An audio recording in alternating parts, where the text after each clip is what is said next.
Chemicals in food. ఆహారంలోని రసాయనాలు. Food materials చెడిపోకుండా store చేయడానికి దాని ఫీచర్స్, షేప్, టేస్ట్, స్మెల్ మరియు న్యూట్రిషన్ వాల్యూస్ను పెంచడానికి ఆహారంలో కలిపిన అన్ని కెమికల్స్ను ఆహార సంకలితాలు అంటారు. కొన్ని ముఖ్యమైన ఆహార సంకలితాలు: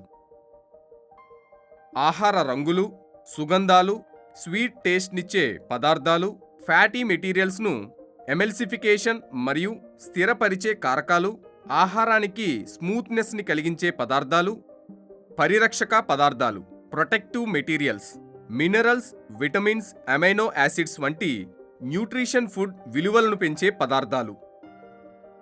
న్యూట్రిషనల్ ఫుడ్స్ తప్ప పై సంకలితాలలో ఏది న్యూట్రిషన్ వాల్యూస్ను కలిగి లేదు. స్టోర్ చేసిన ఆహారం యొక్క పరిమితి కాలాన్ని పెంచడానికి లేదా బాహ్య సౌందర్యం విలువ కోసం ఇవి కలుపుతారు. ఫుడ్ కలర్స్, ఆహార రంగులు. ఆహారానికి స్పెసిఫిక్ కలర్ ఇవ్వటానికి ఆహార రంగులు ఉపయోగించబడతాయి. వాస్తవానికి ఫుడ్ కలర్స్ రంగులు లేని లేదా పిగ్మెంట్. ఇవి ఆహారంతో కలిసినప్పుడు దాని రంగును ఆహారానికి ఇస్తాయి. ఎగ్జాంపుల్, బీటా కెరోటిన్ ఒక కెమికల్ ఫుడ్ కలర్. ఇది డాల్డాకు ఎల్లో కలర్ను ఇవ్వడానికి ఉపయోగిస్తారు. Beta carotene structure. Artificial sweetening agents. ఆహారానికి తీపినిచ్చే ఏజెంట్స్ను ఆర్టిఫిషియల్ స్వీట్ ఏజెంట్స్ అంటారు. సుక్రోజ్ మరియు ఫ్రక్టోజ్ సహజంగా తీపి పదార్థాలుగా ఉపయోగిస్తారు, అయితే ఇది టూత్ క్యావిటీకి కారణమవుతుంది. అందువల్ల ఇప్పుడు చాలా మంది ప్రజలు ఆర్టిఫిషియల్ స్వీట్ ఏజెంట్స్ను తీసుకుంటున్నారు, ఎందుకంటే ఇవి శరీరానికి ఎటువంటి హాని చేయవు. కొన్ని ఆర్టిఫిషియల్ స్వీట్ ఏజెంట్స్. సాకరిన్. దీని IUPAC నేమ్ ఆర్థో సల్ఫోబెంజిమైడ్. ఇది అత్యంత పాపులర్ అయిన ఆర్టిఫిషియల్ స్వీట్ ఏజెంట్. ఇది నీటిలో కరగదు, అందువల్ల దీనిని మార్కెట్లో దాని సోడియం ఆర్ కాల్షియం సాల్ట్గా విక్రయిస్తారు. ఇది చక్కెర కంటే 550 టైమ్స్ స్వీట్గా ఉంటుంది. ఆహారం యొక్క క్యాలరీస్ విలువను కలిగి ఉండదు. ఇది ఎక్కువగా డయాబెటిక్ పేషెంట్స్ ఉపయోగిస్తారు. Saccharin structure. Sodium salt of saccharin. Aspartame structure. ఇది ఎక్కువగా ఉపయోగించే స్వీట్ ఏజెంట్. ఇది ఫినైల్ ఎలనిన్, మిథైల్ ఎస్టర్ మరియు ఆస్టపార్టిక్ యాసిడ్ నుండి తీసుకొనబడిన డైపెప్టైడ్ యొక్క మిథైల్ ఎస్టర్. ఆస్పార్టమ్ సుక్రోజ్ కంటే 100 టైమ్స్ బెటర్ స్వీట్గా ఉంటుంది. ఇది వంట లేదా బేకింగ్ టెంపరేచర్ వద్ద వియోగం చెందుతుంది మరియు అందువల్ల చల్లని ఆహారాలలో మరియు కూల్ డ్రింక్స్లలో మాత్రమే ఉపయోగించవచ్చు. ఫినైల్ కీటోన్ యూరియా వ్యాధితో బాధపడుతున్న వ్యక్తులు ఆస్పార్టమ్ను ఉపయోగించలేరు, ఎందుకంటే వారి జీవక్రియ ఆస్పార్టమ్ను ఫినైల్ ఆస్పరిక్ యాసిడ్గా మారుస్తుంది.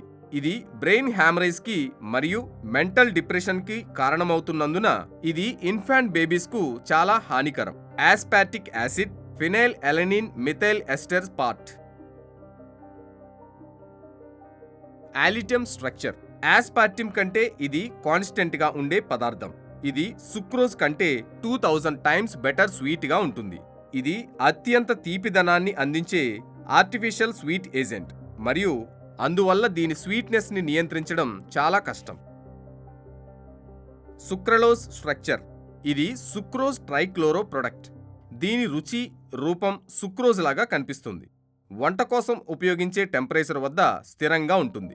ఇది సుక్రోజ్ కంటే 600 టైమ్స్ బెటర్ స్వీట్గా ఉంటుంది. ఇది టూత్ క్యావిటీ ఆర్ వ్యాధికి కూడా కారణం కాదు. దీనిని సేవించినప్పటికీ ఇది శరీరానికి క్యాలరీస్ని అందించదు. సైక్లమైట్ స్ట్రక్చర్. ఇది సుక్రోజ్ కంటే 7 టైమ్స్ బెటర్ స్వీట్గా ఉంటుంది. సైక్లమైట్ మరియు సాకరిన్ మిశ్రమాన్ని 10:1 రేషియో కలిగి ఉన్న ఒక సాధారణ సూత్రీకరణ 2 వ్యక్తిగత కాంపౌండ్స్ కంటే ఎక్కువ స్వీట్గా ఉంటుంది. Fat emulsifier and stabilising agent. కొవ్వు పదార్థాలను ఎమల్సీకరణం మరియు స్థిరపరిచే కారకాలు. ఈ ఏజెంట్స్ను ఆయిల్స్కు కలుపుతారు, తద్వారా ఆయిల్ నీటితో సులభంగా కలపవచ్చు. ఇది మాడ్యూల్స్ పెరుగుదలను కూడా నిరోధిస్తుంది. ఫ్లోర్ ఇంప్రొవైజర్స్. ఆహారానికి మెత్తదనం కలిగించే పదార్థాలు. బేకింగ్ను మెరుగుపరచడానికి వాటిని ఆహారానికి కలుపుతారు. యాంటీ ఆక్సిడెంట్స్ ప్యాక్ చేసిన ఆహారం లోపల ఆక్సిడేషన్ను నివారించడానికి ఈ పదార్థాలను ఉపయోగిస్తారు. తద్వారా ఆ ఆహారం ఎక్కువ కాలం ఉంటుంది. ఫుడ్ ప్రిజర్వేటివ్స్ బ్యాక్టీరియా, ఈస్ట్ మరియు మైక్రో ఆర్గానిజమ్స్ల వృద్ధి నుండి ఆహారాన్ని రక్షించడానికి ఉపయోగించే కెమికల్ సబ్స్టెన్స్ను ప్రిజర్వేటివ్స్ అంటారు. వీటిని 2 టైప్స్గా వర్గీకరించారు: క్లాస్ 1 అండ్ క్లాస్ 2. క్లాస్ 1 సంరక్షకాలలో టేబుల్ సాల్ట్, షుగర్ మరియు వెజిటబుల్ ఆయిల్స్ ఉన్నాయి. క్లాస్ 2 యొక్క కొన్ని సాధారణ సంరక్షకాలు సోడియం బెంజోమైట్ C6H5COONA. ఇది సాధారణంగా ఉపయోగించే ప్రిజర్వేటివ్. ఇది కూల్ డ్రింక్స్లలో మరియు ఆమ్ల ఆహారాలలో ఉపయోగిస్తారు.